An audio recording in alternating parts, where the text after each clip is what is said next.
Welcome to Third Session.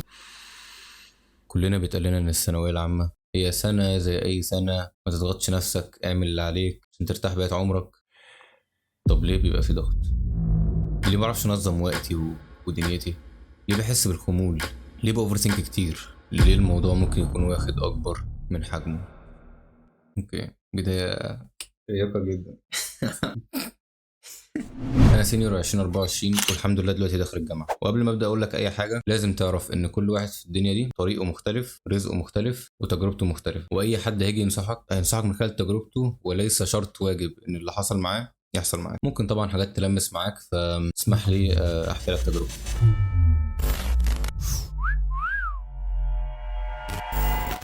اوكي، السلام عليكم. اخوكم كيمو ام كي او كريم محمد كمال.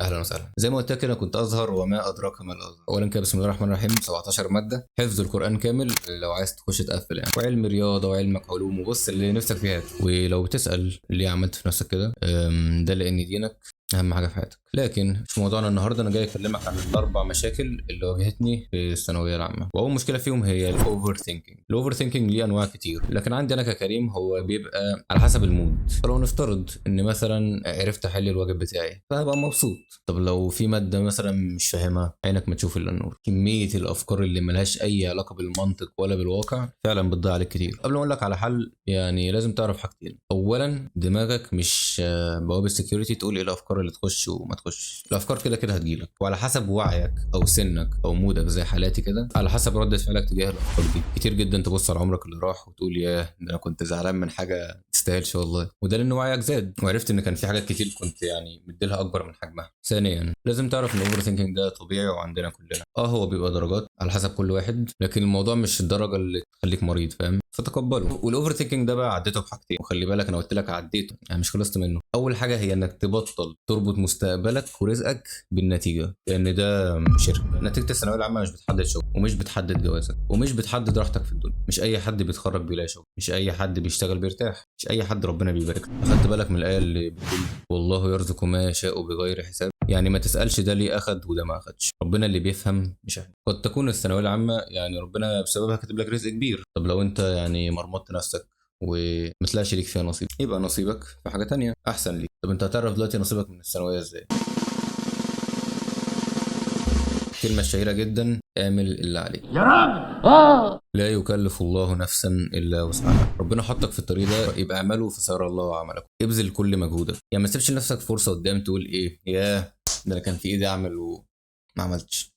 لا، وخلي بالك ربنا مش هيسيبك لانك بتطلب علم. وكلنا عارفين من سلك طريقا التمس فيه علما سهل الله له طريقا الى الجنه. الجنه دي اعظم حاجه. طب فاهم يعني، ما بالك بقى بالطرق اللي ربنا يسهلها لك في الدنيا يعني. تاني حل وهو تاني حل هو انك تاخد خطوه في ايا كان اللي شاغل بالك. يعني لو مثلا واقف قدامك سؤال، ما تقعدش تقول ايه اصلها ماده صعبه، اصلها سنه زباله، طب انا هعمل ايه بقى دلوقتي، يا ترى هشتغل ايه، يا ترى هتجوز مين. بدل كل التفكير ده شوف السؤال ازاي بيتحل. كلم المدرس، افتح يا عم اي ماده تانية، خد خطوه بدل ما تفكر، لان ده مش هيحل حاجه.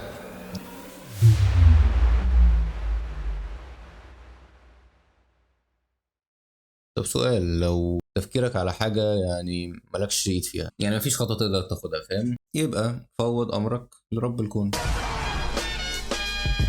تاني مشكلة بقى وهي تنظيم الوقت. واظن دي اظن دي مشكله الخلق كله، مش طلاب ثانويه يعني.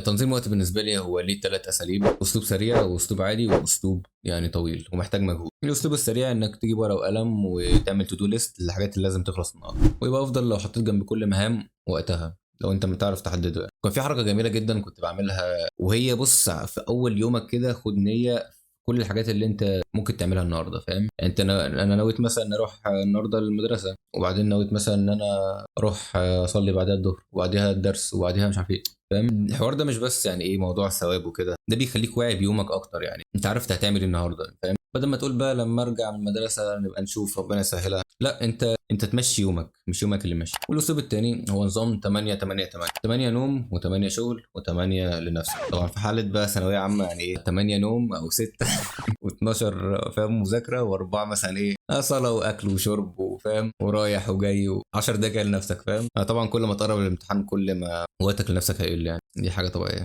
اشهر معدودات. والاسلوب الثالث بقى وده اللي محتاج مجهود، هو انك تعمل جوجل كالندر او ما اعرفش ينفع تعملها على ورقه وقلم ولا لا، بس هو بيبقى جدول ايه، الواي اكسس في الايام والاكس اكسس في الاوقات، بيبقى في بقى من الساعه مثلا 8 للساعه 12 بالليل، فاهم؟ انت بتبقى مظبط كل حاجه. بس مشكله بقى يعني الجدول ده ان هو يعني ايه، هل انت عندك روتين ثابت ولا لا؟ انت ما تضمنش ايه اللي ممكن يحصل. يعني انا في الثانويه ما تتخيلش كميه الدروس اللي غيرتها، فلما عملت جدول واخد مني وقت ما مشيتش عليه بعد اسبوع ولا اسبوعين، لان الدنيا اتغيرت خد بالك. فانت لو عندك روتين ثابت هينفعك، بس انت بقى لو ايه، لو مش ضامن ايه اللي هيحصل، انت كده كده مش ضامن ايه اللي هيحصل، بس يعني ايه، لو دايما في حاجات كتير بتتغير في اسبوعك، مش حاجه ولا اتنين يعني، فيستحسن تبعد عنه شويه، لانه الوقت ده هيبقى تقريبا اولى انك تذاكر بدل ما تقعد بقى تخطط لكل ده، فاهم؟ ونيجي بقى عند تالت مشكله.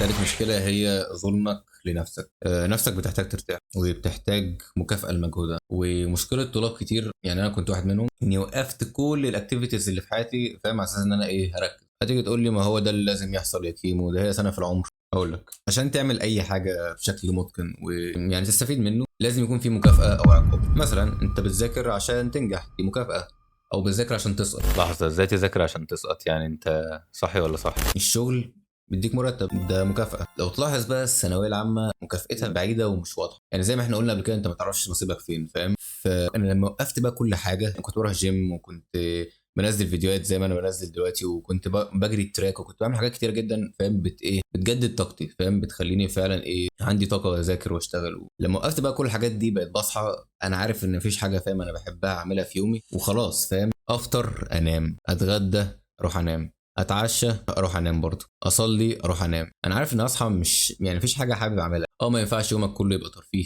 ومش لازم كل حاجه تعملها تكون حاببها، لازم تكون راجل وتشيل مسؤوليه، لكن برضه ما ينفعش يعني ايه تضغط نفسك لدرجه الارهاق. يعني لازم يكون عندك تمرين، لازم يكون ليك وقت لنفسك، على حسب طبعا. احنا قلنا كل ما وقتك هيقرب الامتحان كل ما وقتك لنفسك هيقل، فلازم يكون في وقت تجدد فيه طاقتك عشان تعرف يعني بص هديك مثال. انت ممكن تقعد 4 ساعات تذاكر مثلا، تحصيلك في ال4 ساعات دول يبقى 60 70%. ممكن تقعد ساعتين بتذاكر وتاخد ساعه بريك وتقعد ساعتين تاني تذاكر، انت كده 5 ساعات مذاكره، ممكن بقى ايه تحصيلك اوعى. يبقى 120% بقى، فاهم؟ تروح تشرح لصاحبك. الفكره انك تجدد طاقتك بايا كانت الطريقه المناسبه ليك، فاهم؟ وبحيث طبعا انك ما تضيعش وقت. قبل ما نخش على المشكله الاخيره، يعني عندي بونص كده لسؤال اسمه ايه، ليه ما بعرفش اذاكر. عايز اقول لك على حاجه، يعني احنا في الثانويه العامه ما بنبقاش واعيين قوي بالحاجات اللي احنا بنذاكرها، بالقيمه بتاعتها، يعني ما بنبقاش عارفين قيمتها قوي عكس لما بنكبر، فاهم؟ لكن لازم تعرف ان مجهودك عمره ما بيروح. زي ما دكتور مهاب كده قال لك، انت مجرد ما ذاكرت وحليت ودماغك تعبت، ذاكرتك بقت احسن، تفكيرك بقى احسن. ومش لازم عشان انت تعبت في مجال ايا كان المجال ده في ايه في الحياه، يعني ان ربنا يرزقك منه هو، فاهم؟ من المجال ده انت تعبت في الثانويه واحتسبت الاجر عند ربنا، يبقى اجرك ربنا يدولك من اي مكان بقى ربنا شايف ان ده مناسب ليك، عشان الموضوع ده لا اراديا بيسبب، فاهم؟ يعني خمول بقى وزهق، فاهم؟ انت يعني الدنيا ما بتبقاش واضحه بالنسبه لك، فاعرف ان ربنا عمره ما هيسيبك. والمشكله الرابعه والاخيره هي بعدك عن ربنا. الايمان يزيد وينقص، وقاعده في حياتك كلها، كل ما ايمانك زاد وعلاقتك بالله زادت، كل ما فلاحك زاد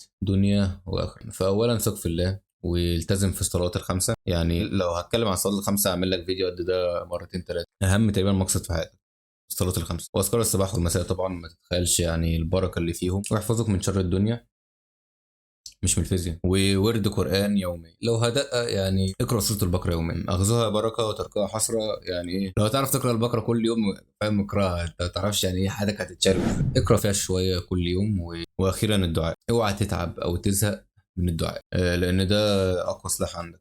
وبس عارف فيديو اوت اوف ذا بوكس، شويه اوت اوف ذا بوكس بتاعنا يعني، فاهم؟ اتمنى تكون يعني في فايده وصلت، يعني ان شاء الله في فيديوهات اقوى جايه. وبس اتمنى تكون استفدت، ويلا سلام عليكم.